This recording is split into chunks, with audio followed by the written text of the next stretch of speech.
What is up, everybody? It's King Kunta. And if the adpocalypse has been hitting you just as hard as me, you'll know that you need a new way to supplement your income in World of Warcraft.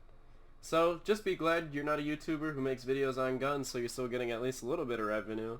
And follow me to this farming method where I'm going to teach you guys how you guys can make a crap ton of gold. Gotta censor myself because, you know, great old YouTube. And, you're going to love it. I already know you're going to love it. So, just stay tuned and get ready to have your mind explode. We are going to be learning how to farm Zul'Gurub. Now, some of you may or may not already know about this farm. In fact, there actually used to be a quite useful method that I actually used to take advantage of just about every single day using this farm, but apparently it's been patched, sadly. But the good thing about this farm is the fact that we can literally go ahead and actually run the instance normally how we're supposed to do without exploiting it, and you can still make about 30k gold per run with this farm. So I highly recommend you guys come check this spot out as you're watching this video and just kind of follow along with it and follow my route. And that's normally the best way to actually run this, is the method that I'm going to show you guys. So Zul'Gurub is located here in Stragglethornvale, which is in the Eastern Kingdoms. Now in order to get here, you're going to have to fly down or take a portal or do whatever you mages or warlocks or whatever you bad dogs do. So you're going to want to come to right here towards the entrance of the instance. Now, running this heroic, you can do that. I normally just run it on normal anyways because I'm used to using the abusive method, including the mob that spawns down there as soon as you enter the actual instance in itself. So this method is very, very easy to use, and you will never hit instance lock using this method either. So what I'm going to do is we're going to enter the instance, and we're going to show you all the special little tricks and techniques you need to know to farm Zul'Gurub. So the first thing that you're going to want to do upon entering the dungeon is immediately run towards your left. Don't actually follow all the other mobs in the areas. You're actually going to want to run to your left. Now, as you can see, once we go ahead and actually get over here, we're going to see a giant mob known as the Hive Queen. Now, the Hive Queen is actually what we used to exploit back in the day by running in, killing her, taking her loot, and then resetting the instance. Now that can't really be done anymore, but we still want her stuff. So all you're going to do is just AoE any one of these, and you're going to eventually just end up hitting her, pick up her loot, and she drops the Hive Queen's Honeycomb. Now the Hive Queen's Honeycomb actually has the ability to drop you a ton of mats, motes of harmony, motes of earth, motes of basically anything really. And it's quite a useful item to actually have in your inventory. So if we go ahead and see here, we open it up, we got Twilight Jasmine, Volatile Life, and a bunch of other volatiles that you're actually going to be able to pick up out of this as well. So you can see I'm just kind of clearing inventory space. But as you can see, those are amazing mats that we're going to want to go ahead and pick up because they do still sell for quite a decent amount on the auction house. Now, you don't have to kill all the fish and all the other stupid bugs that kind of like live in that area as well too, because they don't really drop anything useful. They don't really have a chance of dropping anything that will be useful to us anyways. So after you do that, you're going to run through here, and you're going to be slowed down by these stupid little plant things. They're honestly like probably the most annoying thing in this farm. And you can just go ahead and keep running on until we get to some of these mobs over here. Now this instance is quite easy, as it's kind of basically a big circle, so you can actually run through and hit all the bosses in a super simple, easy amount of time just by doing what I'm doing here. As you guys can see, I am clearly running through the entirety of the instance, just not really even doing anything. As you can see, you can nuke all these workers down too as well. You're going to get a bunch of raw gold out of this farm as well, because, or if you are doing it on heroic. Now once we go ahead and get here, we'll see the first boss that we're going to want to attack. Basically nuke down his little stupid bodyguards that can't really even protect him, and we're just going to kill him too because we happen to just be that good. And as you can see here, a couple purples here, some greens, all that good stuff. So that's a lot of fun to go ahead and pick up those items. And we're just going to follow this around the whole map basically. Now there is an extra special boss mob that spawns in the water and patrols it around this area. I never really go looking for him because I don't really think it's worth my time. Half the time you can't even find him when you're swimming around there, and it's kind of a pain in the butt. So I generally don't even go after him. You can also kill all these insects as well if you want to go ahead and pick up some extra gold value while you're there. And as you can see, all the mobs are very close together. They're within very close proximity of each other, so it doesn't make it very difficult to go ahead and kill them all and pick up all their good stuff. As you can see there, we got another giant sack, which will be very, very good. And there's tons and tons of loot that drops off these mobs. That's why I'm showing you this farm, because it's still just so viable, and there's really no reason to not do it anymore.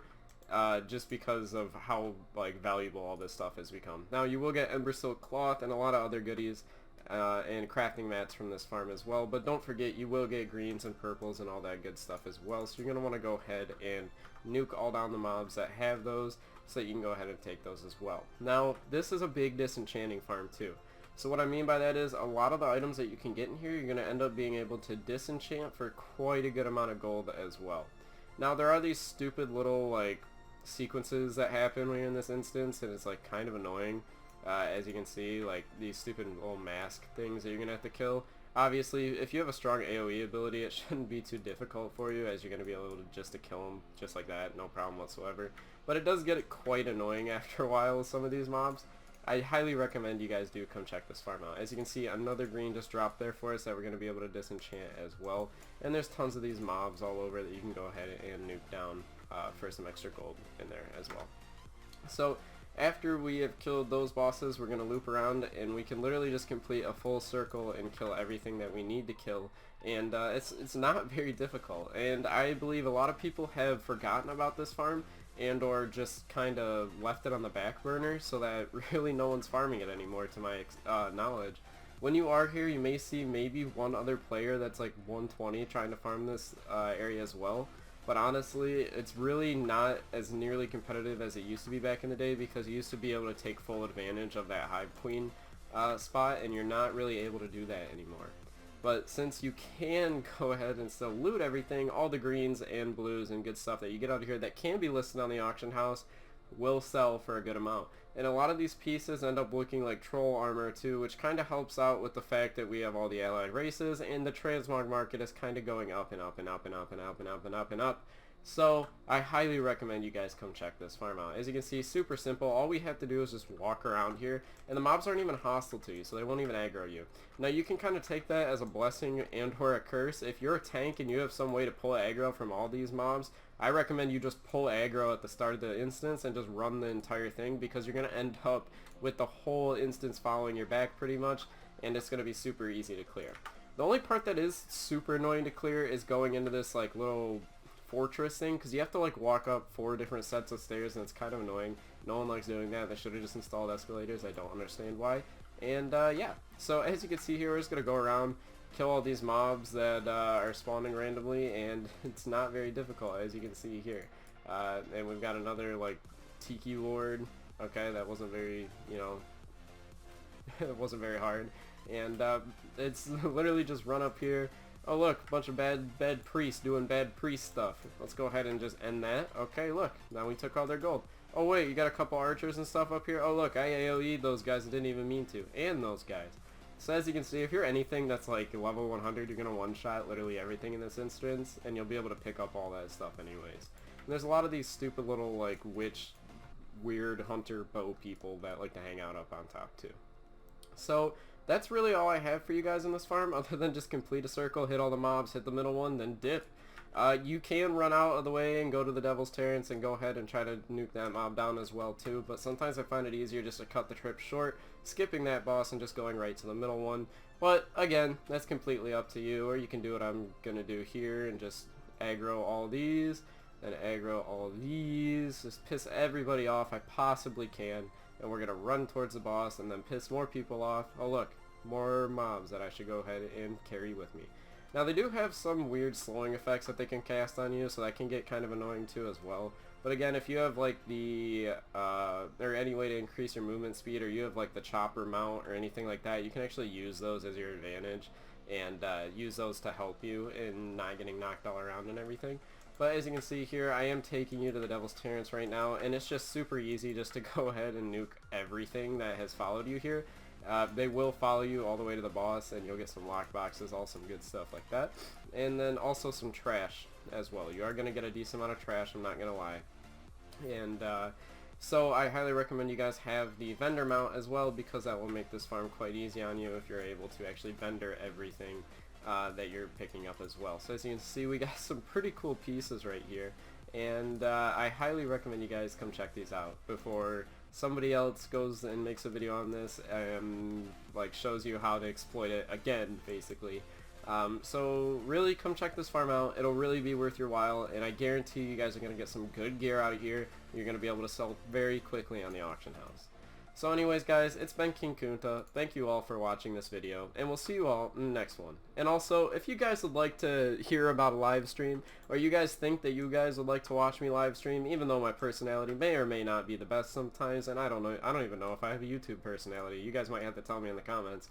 But yeah, so if you guys want to see my dumbass live stream stuff and just stay up all night and play video games, and maybe you want to play video games with a guy that like plays video games too on the internet, like some nerds, we can all go be nerd weebs together and we can all join a Discord or something. I don't know. If you guys are interested in that, let me know, but I know I'll get some weirdos. I literally had a guy send me a picture of his you-know-what in my inbox not too long ago. So let's go ahead and keep those guys out of the circle. Maybe don't invite them to this live streaming a thing. But if you guys would like to see that, let me know. I'll be doing it on Twitch. I won't be doing it on YouTube because YouTube fucking sucks. And we will see you all in the next video. Bye.